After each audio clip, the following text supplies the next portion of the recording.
Hey all you action figure enthusiasts out there, JC here with another T&I toy review. And for today's review, I'm going to be taking a look at the brand new DC Multiverse 6-inch spoiler and Harley Quinn figures from Mattel. Now both of these figures are being released as Walmart store exclusives and are hitting store shelves now. A big thanks to Peter for the heads up on helping me find these. Now these figures are also both part of the upcoming Lex Luthor Collect-And-Connect wave, which actually has not yet seen release. They come packaged in the same style that we've been seeing with all the modern multiverse figures. You've got the blue box. Up at the top you've got the names of the characters and the DC Comic logo. Then you've got the figures clearly displayed with artwork for each of the characters off to the side. Down below you've got the multiverse logo. On the sides of the packaging, you've got the same kind of artwork that's on the front of the packaging for the characters. And then on the back, you've got additional artwork, brief bios for both Spoiler and Harley Quinn. And then down below, you've got to look at all the figures in the wave, including the two exclusives. Now, the exclusives come with alternate pieces for that Lex Luthor Collect-And-Connect. So you get the Darkseid head and mother box. So that's what we see on the back here. And then again, we see all the other figures that'll be in this wave. Now, those figures, as I mentioned before, have not yet hit shelves, but they should see release sometime this month. A number of e-tailers do have them up for pre-order. And again, they are listed with an October release date. Alright, let's get these open and take a look at what's inside. Okay, so here's a look at the figures outside the packaging along with their other content. So first of all, both figures do come with pieces for the Lex Luthor Collect-And-Connect. Now these are actually alternate pieces so you can create the Darkseid version. So you get the Darkseid head with the spoiler figure, and then you get the mother box with the Harley Quinn figure. Now because I don't have any of the other figures in this wave yet, since they have yet to be released, I can't show you how they look on the actual Collect-And-Connect. So tune back for when I get the rest of the figures. I will show you these alternate parts attached with the Lex Luthor. Now for the spoiler figure, the only other accessory that you get is her nunchuck type weapons. And I kind of like how they've done these. So you've just got black on the handles, not a whole lot of detail, and then you've got some metallic silver on the chain portions. But I like how they've made the chain portions kind of a flexible material, so you can kind of pose it around in her hands and stuff, kind of like nunchucks. So it's not a hard plastic or anything. It's not an actual metal either, but again, it does have a decent amount of flexibility there in the chain area, so you can get her to hold it in various poses, which I do like. And she will hold the weapons in either hand, and she does hold it pretty tight, and of course you can also have her hold it in both hands at the same time. The Harley Quinn figure comes with more accessories than Spoiler did. Harley comes with her hammer, her mallet that we often see her have in the comics and movies and TV shows and everything. So this is done with a black and red plastic. You've got some sculpting detail on the handle so it looks like actual wrappings, and you've got the little diamonds in red up here on the actual mallet. And then you also have the words POW with some stars on both sides of the mallet. So overall, I think this is a pretty good representation of that classic weapon that you see her use. She also comes with a gun that has a little flag that says bang, which you can actually remove from the gun. You just push it in there. The flag is done with a pretty flexible type plastic. You've got bang with the stars. So that looks good. The gun is very undetailed as far as paint. It's just done with a light gray plastic, but it does look like a revolver. You've got the little sculpting detail. It looks like kind of a big oversized revolver, but again, this is kind of supposed to be like a gag gun that shoots out the flag and everything. And then the final thing that she comes with are these, I guess these are supposed to be the laces or the palm laces for her shoes. I don't think these work very well. I think it looks much better without these, but as I understand it, what you're supposed to do is just kind of put it around her feet so it looks like she has the palms on her shoes.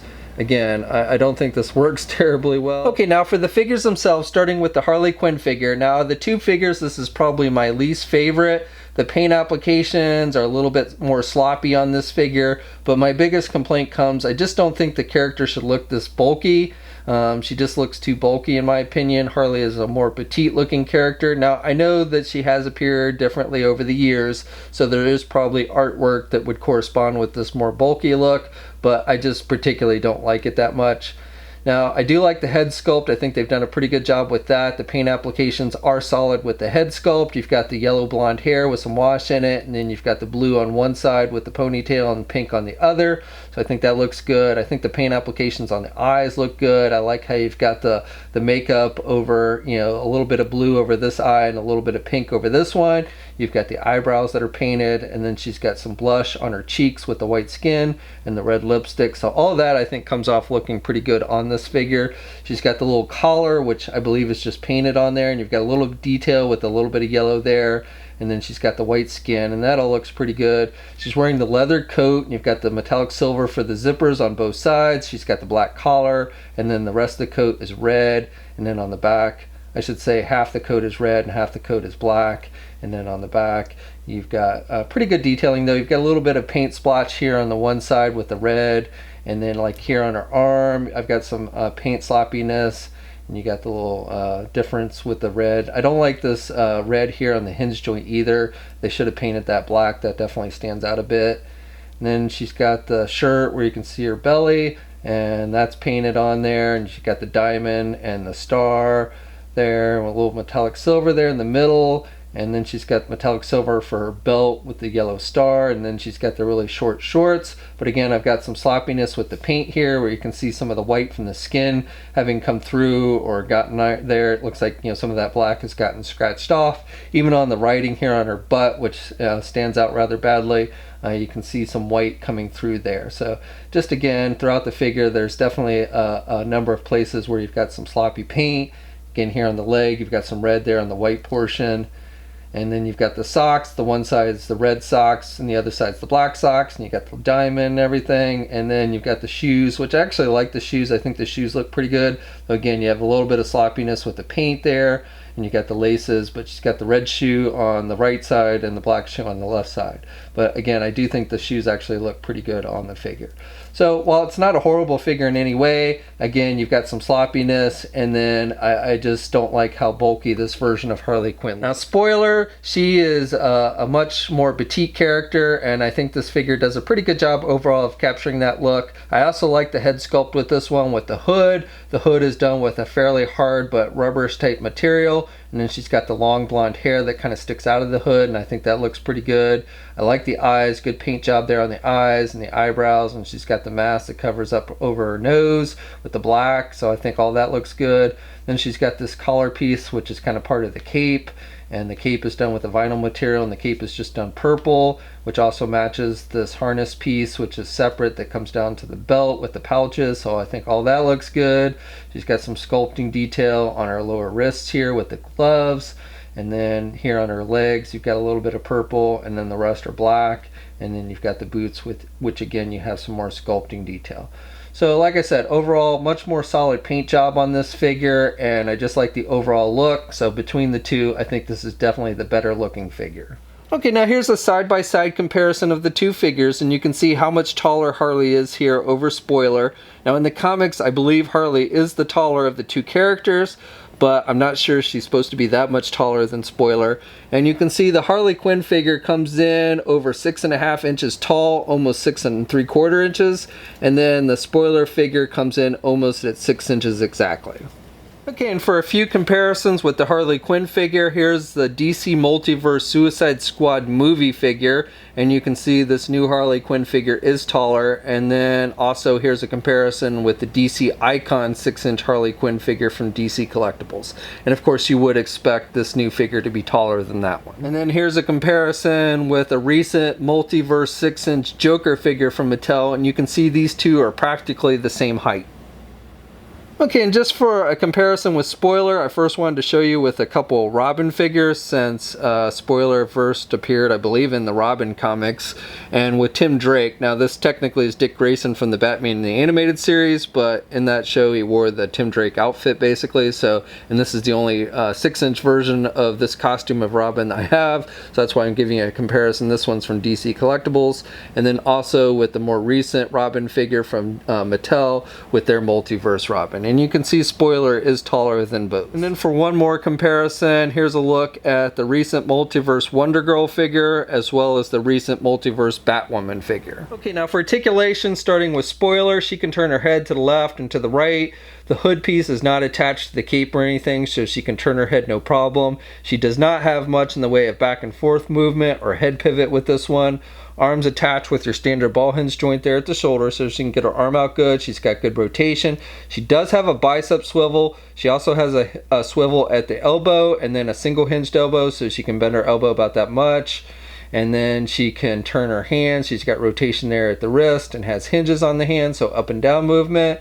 She has a midsection joint, but honestly you don't get a whole lot of movement with this midsection. She can really only turn there at the midsection that much, and then she really doesn't have much in the way of back and forth movement there. She really can't crunch forward. She does have a waist swivel with this one. With the legs, she can do the splits that much. She can get her leg forward that much, and then she can do her leg back pretty good as well. She does have a thigh swivel.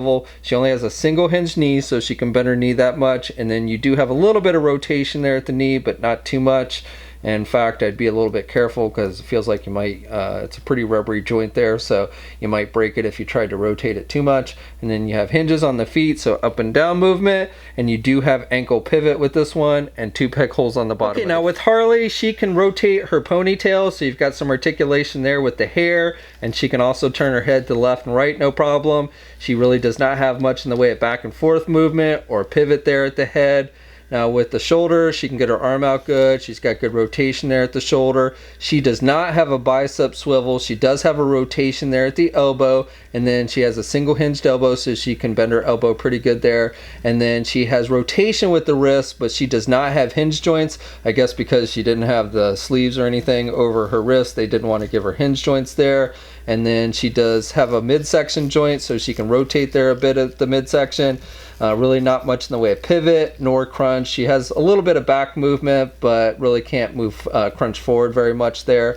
She does not have a waist swivel. With the legs, she can do the splits that much. She can get her leg forward about that much, and then she can do her leg back about that much. She has a thigh swivel. She has a single hinged knee, so actually I take that back. She has a double hinged knee, so she can bend her knee about that much. And then with the feet, you've got some back up and down movement with the hinge joint there, but not a whole lot. But she does have some ankle pivot and 2 peg holes on the bottom of the feet. Okay, so that's my review. So overall, I would say out of the 2 figures, I definitely like the spoiler figure the best. I think it is the better looking of the 2 figures. You've got better paint applications and articulation as well. The Harley figure isn't a horrible figure, but I just think she looks too bulky. And then at least with my particular figure, I have some very sloppy paint applications on it. Now both of these figures are being released as Walmart exclusives, and they are hitting shelves now. We'll have a full image gallery up at toynewseye.com. There'll be a link in the video description below. As always, leave a comment, let me know what you think. If you're so inclined, please like the video, and if you haven't already, please subscribe to the channel by hitting that button down below. You should also hit the bell notification so you're alerted every time I upload a new video.